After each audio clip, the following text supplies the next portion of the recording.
Terakhir Pak Panglima, artis pelaku pesugihan, nggak usah sebut inisial, apalagi bisnisnya.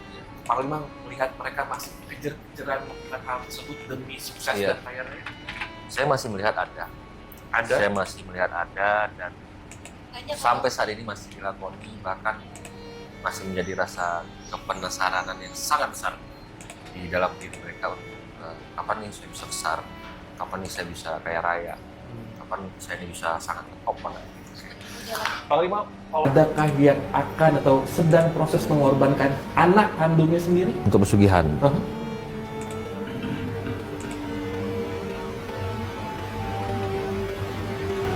Saya lihat ada. Ada.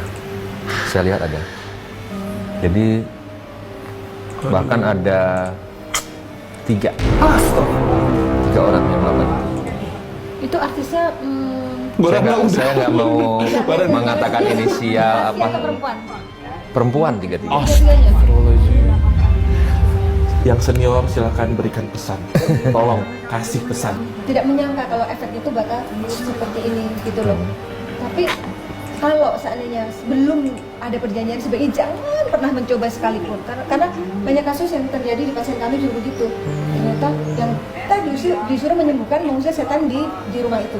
Ternyata setan itu piaraan bapaknya sendiri gitu loh. Nah, kayak gitu agak susah gitu sembuhnya, kecuali kuasa Allah ya. Kita memang selalu optimis ketika mendoakan pasien. Umumnya kalau pesugihan itu sih tidak jauh dari saudara kita sendiri, orang yang sangat terdekat sama kita. Ya bisa dikatakan musuh dalam selimut. Ya bisa dikatakan musuh dalam selimut. Ya bisa dikatakan musuh dalam selimut.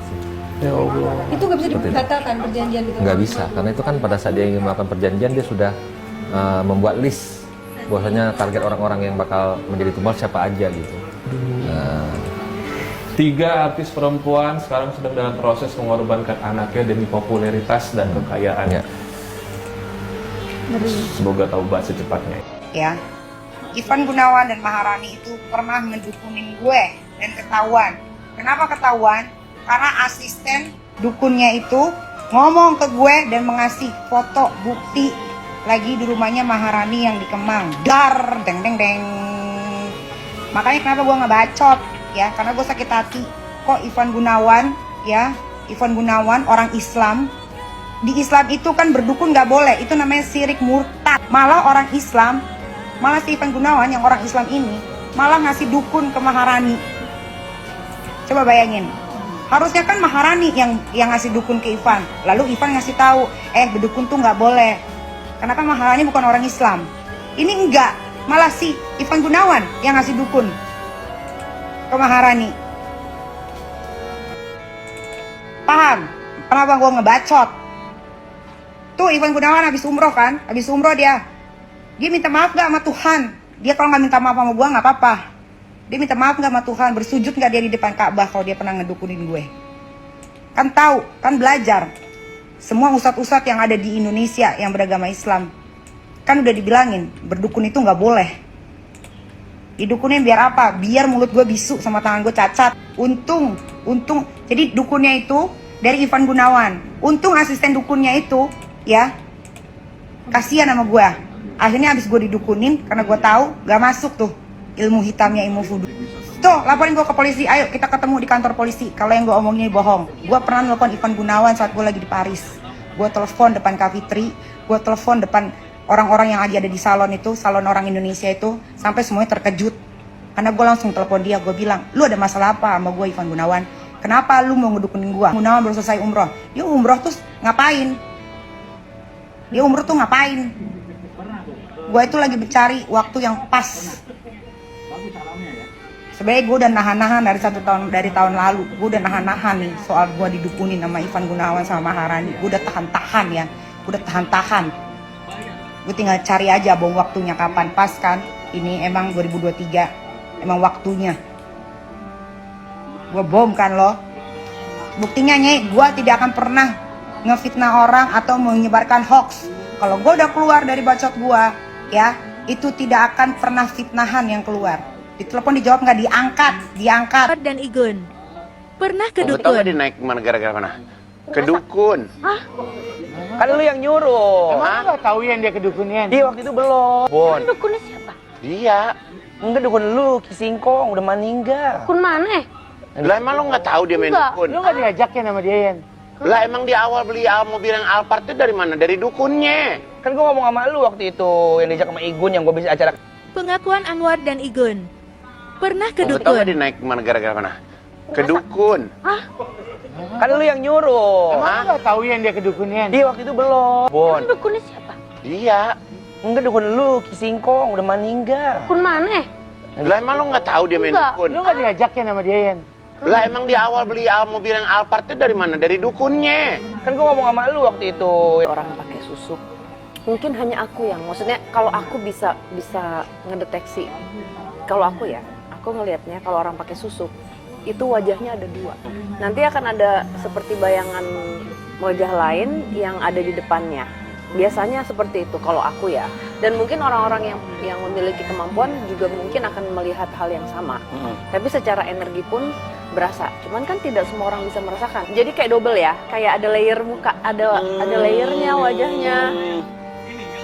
Sering lagi. Kak, ada Apa? sering melihat Enggak, pasti aku pernah gitu. artis-artis gitu, artis-artis.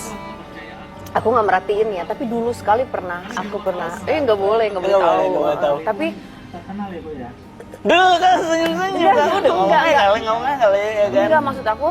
Cuman sebenarnya gini loh, kayak kalau misalnya pakai sesuatu kita nggak tahu itu bukan bentuk, kita nggak tahu asalnya itu dari mana. Lebih baik ditanyain dulu, karena kan bayangin nggak usah gitu deh, kita nggak usah ngomongin susuk. Misalnya nih, oke, gue mau perawatan wajah ya, mau filler, Ya. kan harus tanya dulu itu fillernya bahan apa, maksudnya itu filler yang model mana, nanti efeknya apa di kulit, kan kita harus tahu. Nggak usah treatment itu. Skincare. Nah, skincare.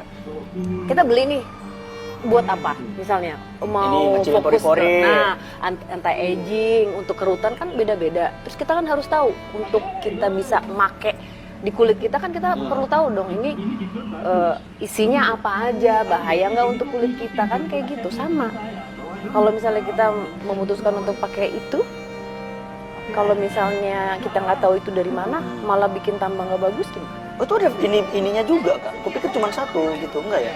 Susu tuh kayak ya udah susuk. Kan menggunakan energi lain di luar badan kita. Itu tak tahu dari siapa.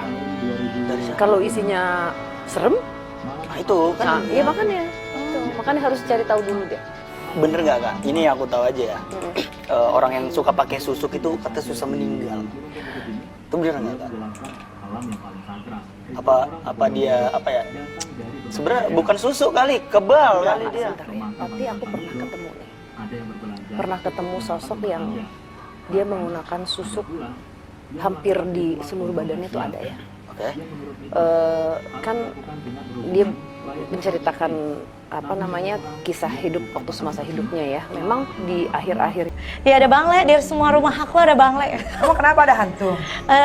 Pertama percaya nggak percaya ya kak, tapi kalau misalnya kakak, oh ini kejadiannya emang di rumah ini kak? Iya, dulu ini kan rumah dulu banget. Jadi kejadiannya kalau misalnya kak, di rumah, terus tiap jam 2 sampai jam 4-an lebih gitu, di atas gentengnya ada bunyi orang jalan mulu, gimana? Kucing kali. Aku sampai suruh 5 orang tukang naik, 5 orang beda-beda ya guys. Di jam 2 malam itu? Enggak, besokannya tiap hari aku suruh orang tukang beda-beda. Bener-bener nggak ada apa-apa kak. Ya hari pertama ada cuman bangkai tikus, malah bukan ada tikusnya gitu. Bener-bener nggak ada apa-apa. Terus gimana sampai akhirnya aku tuh kalau di depan pintu aku nih, jadi kayak ada orang jalan dari tangga, terus mau buka pintu, tapi dia nggak masuk. Cerak, tapi kayak nggak bisa masuk, cerak, cuma bunyi kayak gitu terus. Kan dari mungkin kalau pertama-tama takut, tapi lama-lama jadi kayak Biasa aja? Bukan biasa aja, karena waktu itu aku sama Thalia kan ya, berdua doang ya, masih berdua itu. Terus ayah sering pergi Waktu di sini masih ada udah Thalia belum? Kayaknya belum deh. Udah ada Thalia. Oh, udah Thalia Udah ya? ada Thalia. Iya. Nah, cuma berdua doang gitu kan. Ayah Nggak apa-apa, dia mau nonton aku juga nggak apa-apa. Kan aku kan sama Sarwenda berteman, sama Kak Ruben juga berteman. Cuman kalau agak aneh-aneh, agak neko-neko, ya kita namanya teman ya biasa lah. Tapi aku lebih temen deket aku sih Kak Ruben ya, karena aku tahu banget sama Koko Ruben Onsu gitu. Jadi maka aku bilangnya Kak Haji. Jadi aku lebih tahu sama beliaunya. Beliau orang baik, ya, orang baik. Terus kalau aku ada masalah, dia selalu telepon aku. Dia selalu bilang, "Adek, tetap semangat ya. Kamu jangan begini, kamu jangan begitu," gitu. Hati-hati, gini. Jadi Kak Ruben tuh orang baik. Aku belum pakai softland. Iya, maksudnya Agak biar- sinian. Iya. maksudnya Ibu minta softland dong biar bisa baca. Sarwenda menurut lu kesana bikin konten atau pesugihan? Iya kan kuncen yang ngomong katanya. Saya nanya ke sini artis siapa aja Pak yang pernah ke sini. Dia bilang Sarwenda. Iya. Kenapa namanya si Sarwenda sama Ruben jadi keseret-seret di situ? Iya kan kuncen yang ngomong katanya. Saya nanya ke sini artis siapa aja Pak yang pernah ke sini. Dia bilang Sarwenda. Iya, Sarwenda termasuk di situ. Banyak juga. Enggak, dia bilang Ruben juga ke situ. Enggak, Ruben enggak. Oh, Ruben enggak. Enggak, Sarwenda aja. Sarwenda. Nah, dari situ Tahan dulu, Bos. Itu soalnya kan di video yang bertangkap mereka memang pernah bikin konten. Mereka nih rame. Iya, benar. Ada Sarwenda, ada saudaranya Ruben ya. Betul. Ya kayak konten YouTube mereka gitu. Betul. Gua duga juga mungkin dia bikin konten dan menjalankan ritual sesuai yang kuncennya ajarkan. Iya. Untuk konten kayaknya. Iya, untuk konten kan. Tapi gitu. ditangkapnya mungkin sama kuncennya itu menjalankan ritual juga gitu. Nah, yang lu tangkep kalau maaf ya, si beliau ini pas kesana sering atau cuman sekali pas bikin konten? Itu nggak nanya ke Oh, lu situ, nggak nggak detail. berkali-kali atau gimana gitu. Iya, lu nggak Karena memang gue pengen ngasih tahu aja, ini loh yang dijual kuncen-kuncen sini, nama-namanya gitu bang sebenarnya. Iya. Ke masyarakat bahwa kalau memang mereka-mereka yang disebutin ini nggak ke situ untuk ritual atau memang liburan keluarga doang, ya klarifikasi gitu. Oke. Makanya gue nggak sensor sama sekali. Tapi nama-namanya. jauh di lubuk hati lu pribadi ya. Sarwenda menurut lu kesana bikin konten atau pesugihan? Konten sih bang kayaknya. Kalau menurut lu lebih ke konten? Iya, gue kenal sama Rubennya kan, cukup dekat kalau sama Rubennya gitu. Jadi dan banyak yang menduga gara-gara ada channel sebelah tuh. Ada channel lagi? Itu yang bikin rusuh sebenarnya.